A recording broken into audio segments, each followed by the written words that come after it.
Bom dia, alunos. Hoje vamos então iniciar o terceiro e último trimestre que nós vamos estudar fisiologia humana. Vamos começar pelo sistema digestório, ok? Vocês vão encontrar esse assunto nas páginas 688 a 692 do livro texto. Bem, primeiro vamos ver o motivo pelo qual nós comemos. Ah, sim, porque é gostoso, né? Mas mesmo que não seja tão gostoso assim, sempre vamos precisar comer para nos manter vivos. Mas não é só comer. Devemos incluir em todas as refeições vários tipos de nutrientes que encontramos nos mais diversos alimentos. São os glicídios, que têm a função de fornecer energia e podem ser classificados de acordo com o tamanho e a organização de suas moléculas em 3 grupos: monossacarídeos, oligosacarídeos e polissacarídeos. São, portanto, os açúcares ou carboidratos. Temos também os lipídios, que são as gorduras, moléculas insolúveis em água e são formadas a partir de ácidos graxos e glicerol. Também são responsáveis por nos fornecer energia, sendo uma forma de gordura que nosso organismo armazena o excesso de energia que consumimos através da alimentação, para poder utilizar em momentos de necessidade. Também temos as proteínas. Proteínas são um conjunto de aminoácidos e determinam a forma e a estrutura das células e que também coordena quase todos os processos vitais, como reparos de danos celulares e etc. Também existem os sais minerais, que são nutrientes que nos fornecem substâncias importantes como o sódio, o potássio, o cálcio, o ferro e tantos outros. São encontrados na água, também nas frutas, nos legumes e nas verduras, e também nos frutos do mar e no leite. Nós também temos que beber água, que além de distribuir os nutrientes pelos diferentes órgãos do corpo, ajuda a regular a temperatura do corpo, a eliminar toxinas através da urina e da transpiração e a estimular o trânsito intestinal. Nós aqui em Brasília devemos estar sempre atentos à necessidade de beber pelo menos 2 litros de água por dia, principalmente nesse período de seca pelo qual estamos passando, né? Também temos as vitaminas, que são substâncias orgânicas que o corpo necessita em pequenas quantidades, que são indispensáveis ao funcionamento do organismo, já que são essenciais para manter o sistema imunológico saudável. Também para garantir o funcionamento correto do metabolismo e promover o nosso crescimento. E por fim, temos as fibras, que são compostos de origem vegetal que não são digeridos pelo organismo e podem ser encontradas em alguns alimentos como frutas e vegetais. O consumo de fibras é muito importante para manter a saúde do intestino e prevenir doenças como prisão de ventre, porque as fibras aumentam os movimentos intestinais. Mas para que esses nutrientes cheguem às nossas células, eles precisam ter transformados, e esse fenômeno ocorre durante a digestão. E essa é a função do sistema digestório que vamos ver a seguir. Você é o que você come. Isso é uma verdade. Mesmo que não seja um efeito imediato, seu corpo vai demonstrar por fora como ele é por dentro, e isso acontece graças à sua alimentação. Aí surgiu a pirâmide alimentar, que nada mais é do que um instrumento sob a forma gráfica que visa orientar as pessoas para terem uma dieta mais saudável. um guia alimentar que demonstra como deve ser a alimentação diária para uma população saudável acima dos 2 anos de idade. A base da pirâmide representa os alimentos que fornecem energia para as pessoas. Por isso é composto de alimentos ricos em carboidratos, como pães, por exemplo. O segundo andar da pirâmide representa alimentos ricos em vitaminas e sais minerais, ou seja, alimentos de origem vegetal, como hortaliças e frutas. O terceiro andar é ocupado pelas fontes de proteínas, como carnes, leites e ovos, e também por leguminosas, como o feijão, a lentilha e a vagem. Por último, o topo da pirâmide, que é ocupado pelos óleos e gorduras e pelos açúcares, os maravilhosos doces. Reparem que a pirâmide também recomenda as porções diárias de cada categoria de alimento. Essa pirâmide foi criada em 1992 pelo Departamento de Agricultura dos Estados Unidos, com o intuito de estimular uma boa alimentação e também de reduzir o desenvolvimento de doenças crônicas.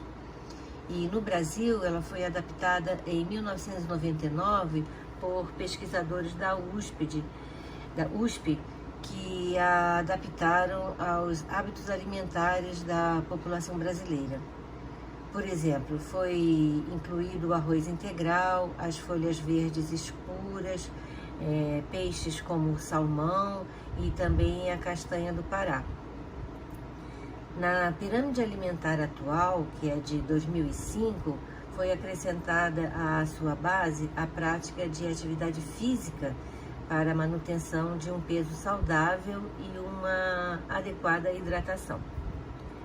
A regra de ouro da pirâmide alimentar atual é: prefira sempre alimentos in natura ou minimamente processados.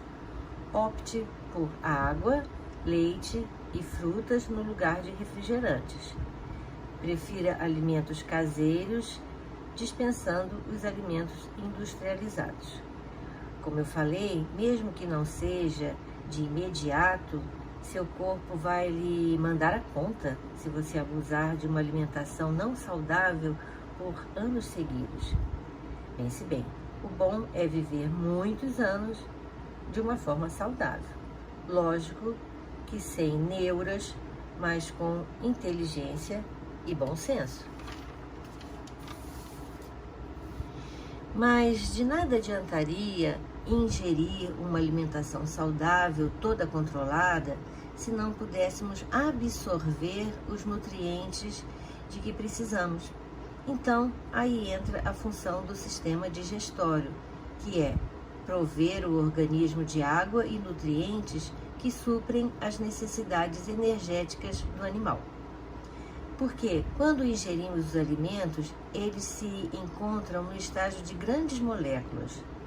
Durante o processo digestivo, vamos conseguir então moléculas menores e finalmente no processo absortivo, esses nutrientes serão absorvidos e aí utilizados pelas células para as mais diversas funções. Então pensem no nosso organismo como uma máquina formada por diversas partes e engrenagens, onde cada etapa de cada função vai acontecer num processo contínuo, como numa fábrica. Então temos etapas de alimentação, de digestão, assimilação e, por fim, defecação, também chamado de dejeção. É sobre essas etapas e onde elas ocorrem no nosso organismo que vamos falar na aula de hoje e também na próxima aula.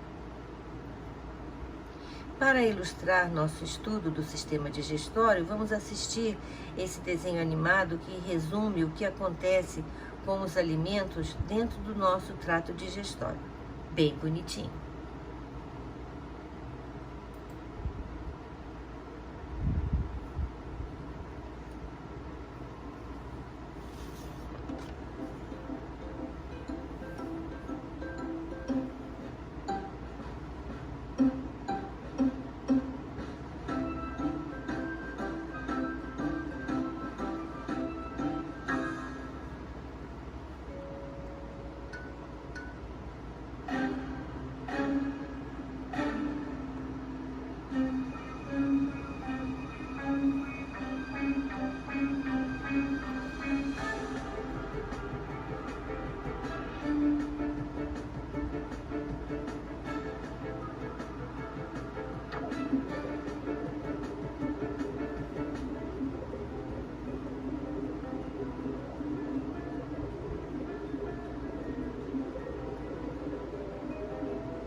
Eu achei esse vídeo uma gracinha, né? Vamos ver então a anatomia do sistema digestório. Percebam no desenho animado que muitas etapas acontecem desde a ingestão do alimento até a eliminação dos restos. Para que esse processo todo aconteça, diversos órgãos estão envolvidos. Vamos ver aqui ao lado a localização de cada um deles. Também, para auxiliar o processo digestório, existem glândulas anexas, que são aqueles órgãos por onde o alimento não passa, mas que atuam de forma importantíssima para que tudo aconteça. Bem, começando. Na boca, nós temos os dentes e a língua, sobre os quais falaremos já já. Na boca, desembocam as glândulas salivares, parótida, sublingual e submandibulares.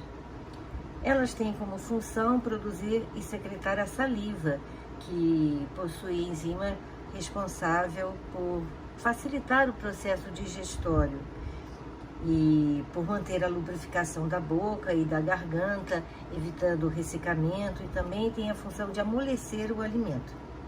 E também a saliva remove o excesso de bactérias e outros micro-organismos e assim evita a formação de cáries. Aí se segue a faringe, que é um órgão que faz parte tanto do sistema respiratório como do sistema digestório.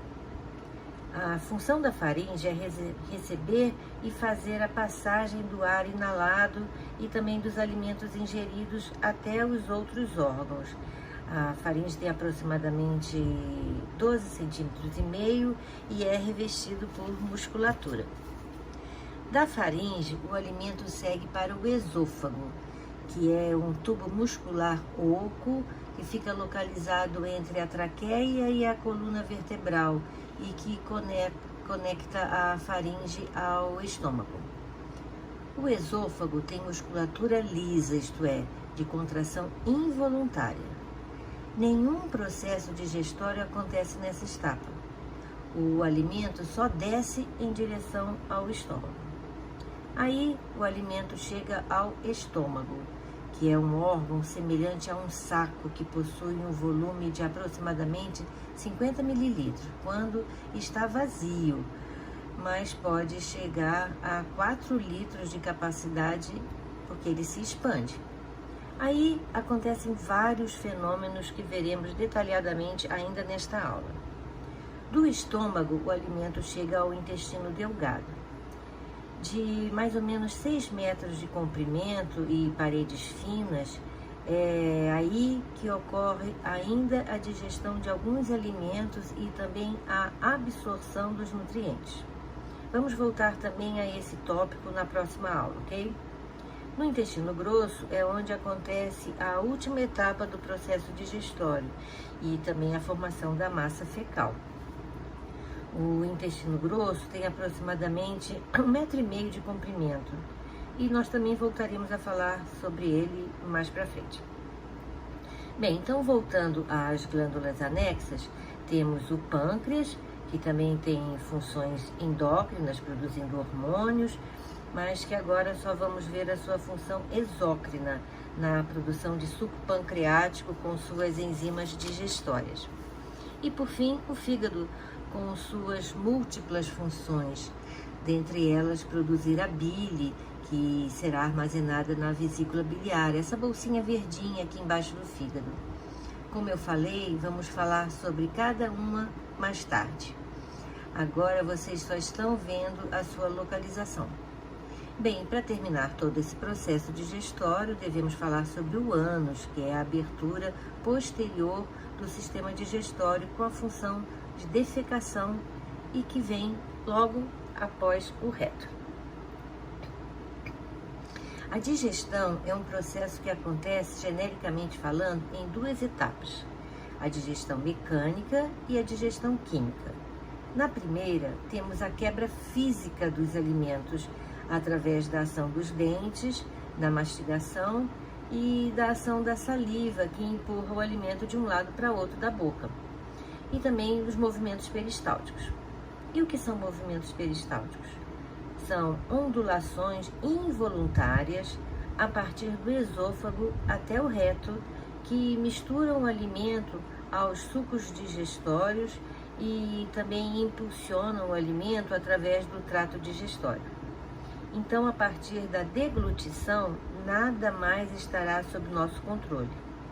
Na boca, dizemos que o alimento mais a saliva se chama bolo alimentar e ele vai seguir o seu curso normal. A digestão química, que é a transformação das moléculas mais complexas em moléculas mais simples através da ação dos sucos digestórios, acontece em 3 etapas: salivação na boca, quimificação no estômago e quilificação no intestino delgado. Importante saber que a digestão mecânica de todos os alimentos começa na boca, na mastigação, mas a digestão química vai depender do tipo de alimento. Isso pode começar na boca ou no estômago ou até só lá no intestino delgado.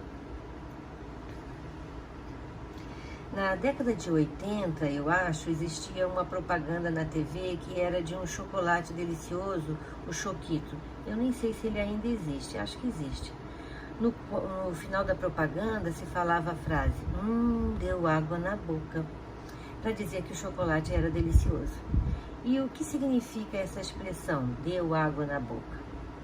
Quando nós vemos, sentimos o cheiro, ouvimos falar ou simplesmente pensamos nos alimentos dos quais gostamos, começamos a produzir saliva. O nosso corpo já está como se estivesse preparando para comer, né? Esse fenômeno se chama salivação e está muito ligado no sentido da visão e também do olfato. Por isso, as lanchonetes e restaurantes geralmente apresentam nas suas paredes fotos de seus petiscos de forma colorida e apetitosa, assim como nos seus cardápios. Então, às vezes, acabamos comendo até mais do que a nossa fome precisava para ser saciada.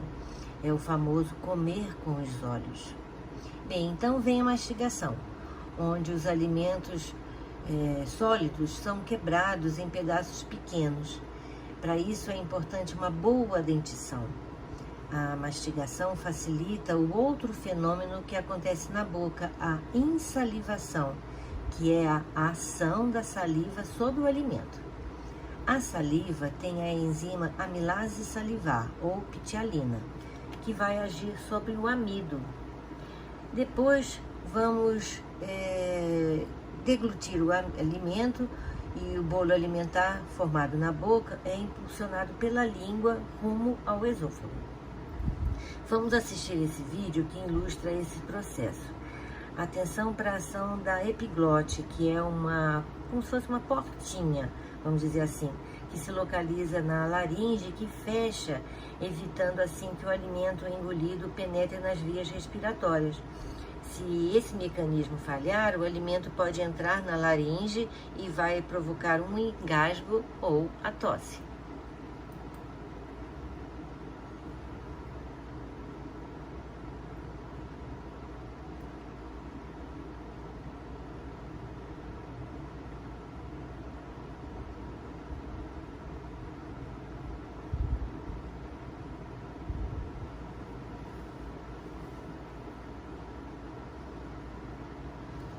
Vejam aí a ação da epiglote, que fechou a passagem para o sistema respiratório, abriu a passagem para o sistema digestório. Então vamos começar pela boca. O pH da boca, isso é, da saliva, é 7, ideal para a ação da enzima pitialina. Aí, misturado à saliva, o alimento agora recebe o nome de bolo alimentar, como eu falei. Aí, na boca, inicia a digestão química dos carboidratos, quebrando-os em fragmentos menores, denominados destrinas. O prosseguimento dessa ação enzimática leva as destrinas a transformar-se no disacarídeo maltose, mas que ainda não pode ser absorvido. Então, vocês já perceberam que a digestão do amido, digestão química do amido, começa na boca, mas que ainda não acabou. Aí, repetindo, o bolo alimentar vai para o esôfago, onde é empurrado pelos movimentos peristálticos rumo ao estômago. Para isso, a epiglote fecha a entrada do ar, deixando passar o bolo alimentar. Como eu falei, no esôfago, nada de digestão química, tá? Somente movimentos peristálticos que fazem parte da digestão mecânica, que vai empurrar o bolo alimentar para o estômago.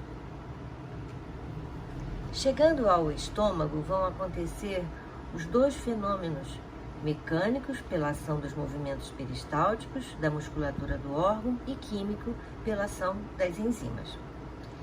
Agora, misturado ao suco estomacal e às enzimas, o bolo alimentar recebe o nome de quimo. Para entrar no estômago, o bolo alimentar precisa que o esfíncter cardíaco se relaxe.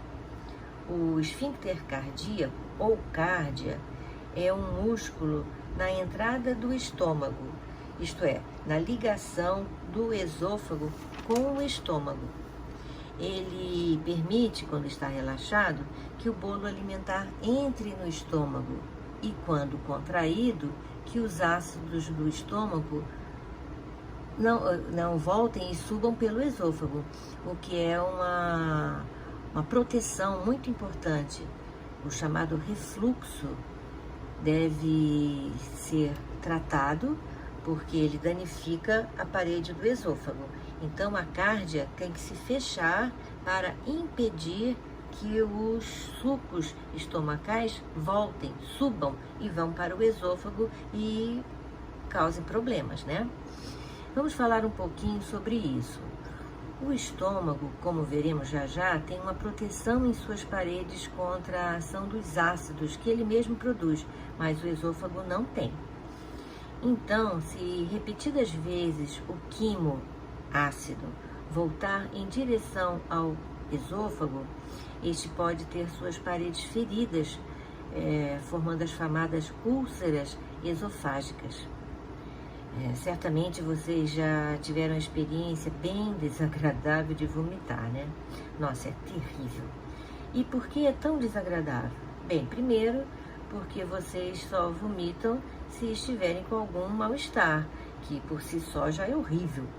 Mas para vomitar, nós temos que vencer os movimentos peristálticos, sobre os quais não temos controle.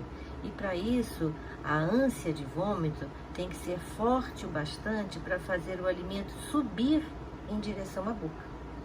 Aí, quando a gente vomita, começamos a sentir uma ardência na garganta, né? E essa é a ação do ácido clorídrico, do quimo, sobre a nossa faringe, que não tem proteção também.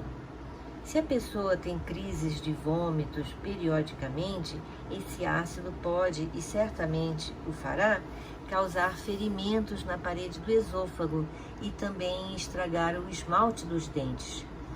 Pessoas com um distúrbio alimentar chamado de bulimia, que tem o hábito de provocar o vômito, a intenção de não engordar, podem desenvolver esses problemas. Lembrando sempre que bulimia é uma doença e, como tal, deve ser tratada o mais rápido possível para evitar problemas maiores. Não é brincadeira, não é modinha e muito menos um método de emagrecimento. Se vocês conhecem alguém com esse distúrbio, aconselho a procurar um médico, uma ajuda. Não critiquem, ajudem. Bem, voltando então ao nosso estudo. O pH do estômago é bem ácido, é igual a 2, graças ao ácido clorídrico. E qual a importância do ácido clorídrico? Ele é produzido pelas células parietais da mucosa gástrica.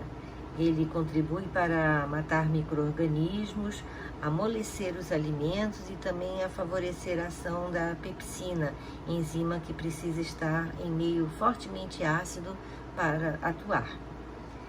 Apesar de estarem protegidas por uma densa camada de muco, as células da superfície estomacal também são atacadas pelo suco gástrico e por isso elas são continuamente substituídas.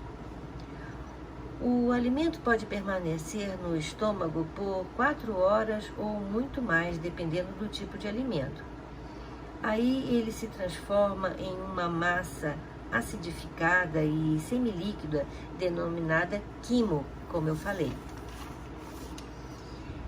Como as paredes do estômago são elásticas, elas podem se distender. Com o hábito de comer muito, essas paredes podem relaxar e fazer com que o estômago se dilate e dificilmente volte ao tamanho normal. É o que acontece quando ele está vazio. Não sei se vocês assistem o programa na Discovery Home and Health, Quilos Mortais. Nesse programa eles apresentam o tratamento de pessoas muito gordas que se submetem a cirurgias bariátricas, onde em alguns procedimentos o estômago é cortado e reduzido a menos da metade de sua capacidade, e fazendo assim com que a pessoa coma bem menos e aí emagreça. No programa, eles alertam que esse método não é 100% eficaz, muito pelo contrário. Se a pessoa voltar aos hábitos antigos, o que acontece muitas vezes, o estômago vai se dilatar e ela pode até voltar a ser obesa. E por que muitas vezes isso acontece? Porque comer é um ato não só de sobrevivência, né? Mas também um hábito social e muitas vezes um vício ou uma fuga da realidade.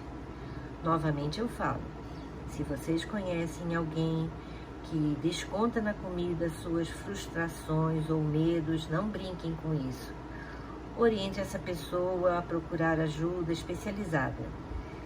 Saibam que essa pessoa está sofrendo e isso tudo é muito triste. E nos dias atuais, muito mais, hoje, esse hábito é muito comum, muito mais do que se pensa. Atenção aos sintomas, ok? Bem, como eu falei, o ácido clorídrico, HCl, tem 3 funções muito importantes. Matar micro-organismos, o que muitas vezes não é o suficiente, e se vocês comerem algum alimento contaminado com vírus, bactérias ou ovos de vermes, podem ficar doentes. Outra função, amolecer o alimento sólido e que porventura não tenha sido bem triturado pelos dentes e favorecer a ação da pepsina, que é a principal enzima do suco gástrico. Está aí a importância de uma boa mastigação. Quando vocês comem rápido e não mastigam direito, engolem pedaços grandes de comida, o estômago terá que produzir mais ácido clorídrico para amolecer esse pedação de comida. E se não o fizer, vem aquela sensação chata de que a gente comeu demais. A digestão fica mais lenta e difícil e vocês podem até ter uma indigestão. Volto a falar, para isso é importante cuidar dos dentes. Uma boa mastigação já é metade do caminho para uma boa digestão. Aí, vocês comeram carne, delícia. Na boca, só acontece digestão mecânica das proteínas, mas no estômago inicia a digestão química, sob a ação da pepsina, que quebra as proteínas em peptonas, quebrando as ligações peptídicas entre certos aminoácidos. A pepsina é secretada pelas células principais em uma forma inativa chamada pepsinogênio. Ao entrar em contato com o ácido clorídrico, o pepsinogênio se transforma em pepsina, que é a forma ativa, que por sua vez transforma mais pepsinogênio em pepsina. Então, é uma questão protetiva, pois de que é feito o nosso estômago? De carne, nossa carne, nossos músculos. E por que então o estômago não se autodigere? Porque ele não produz pepsina que digere a proteína, ele produz pepsinogênio, forma inativa que só se torna ativa na presença de ácido clorídrico, que só é produzido, geralmente, quando se tem alimento no estômago. Entenderam? Nosso corpo é maravilhoso. Outra enzima do estômago é a caseína. Ela tem a função de coagular o leite. Ela é produzida em grande quantidade no estômago de recém-nascidos e de crianças e em pequena quantidade nos adultos. A renina provoca a coagulação da caseína, principal proteína do leite, fazendo com que ela permaneça por mais tempo no estômago e seja mais bem digerida. A caseína pode fazer mal a pessoas que tenham alergia a ela, mas tende a ser bem tolerada por quem não possui sensibilidade. A renina está presente no estômago dos recém-nascidos na forma inativa, denominada pró-renina.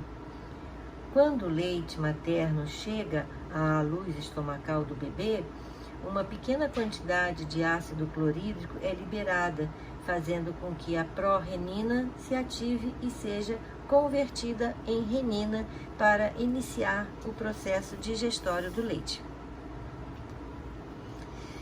Então, fazendo um resumo da digestão que acontece no estômago, temos o pH do estômago é ácido, igual a 2, graças à presença de ácido clorídrico no suco gástrico, que é produzido pelas células parietais da mucosa gástrica.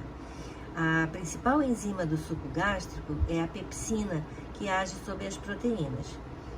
As proteínas estão presentes nas carnes, nos queijos, por exemplo, e são importantes no desenvolvimento de células, tecidos, hormônios, além da construção e manutenção de todos os nossos órgãos e tecidos. Também são encontradas em frutas como a goiaba, no abacate e na banana, sendo a soja a maior fonte de proteína vegetal, onde em 100 gramas de soja é possível encontrar mais de 30 gramas de proteínas. Hoje, muitas pessoas fazem uso de suplementos de proteínas, mas podemos encontrar proteínas facilmente na nossa alimentação, rica em ovos, castanhas e também no leite desnatado. Esses alimentos ricos em proteínas são indicados em dietas para emagrecimentos, pois há uma substituição dos carboidratos por proteínas. Através disso, ocorre redução na gordura corporal, hipertrofia e aumento da saciedade. Mas como qualquer outra prática alimentar fora do normal, vocês sempre devem procurar o auxílio de um profissional do ramo, um nutricionista ou um nutrólogo. A internet está cheia de dicas de emagrecimento e ganho de massa magra, tão almejado principalmente pelos jovens atualmente, né? Mas muitos desses conselhos não devem ser seguidos sem acompanhamento especializado. Lembre-se, sua saúde é muito valiosa. Cuide-se. Investir na saúde é muito mais eficiente e muito mais barato do que investir na doença, ok? Bem, alunos, por hoje é só. Percebam que nós hoje só começamos a falar da digestão dos carboidratos e das proteínas. O processo continua na próxima aula, ok? Então, até a próxima!